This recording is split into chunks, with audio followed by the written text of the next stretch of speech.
Nilinaw naman ng lead counsel dating Pangulong Rodrigo Duterte si Attorney Nicholas Kaufman na walang katotohanan ang mga balitang ibinasura raw ng ICC ang hiling ng kanilang kampo na limitahan ito nga hong identity documents o IDs ng mga drug war victims.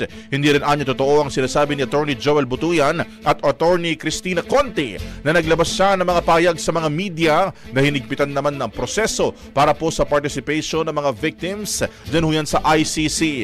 Ayon kay Kaufman, ang kanyang tanging layunin lamang ay tiyakin na ang mga IDs na gagamitin ay ayon sa pamantayan ng SSS sa Pilipinas.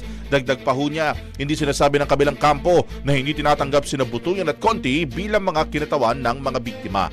Sa ngayon anya, ang kinikilalang opisyal na kinatawan ng mga victims sa ICC ay ang Office of Public Counsel for Victims. Brigada Balita Nationwide. Brigada Balita. Ang bahaging ito ay hatid sa atin ng Yummy-Vit ES3 Syrup. Simulang tuparin ang pangarap ng iyong anak. And starting now,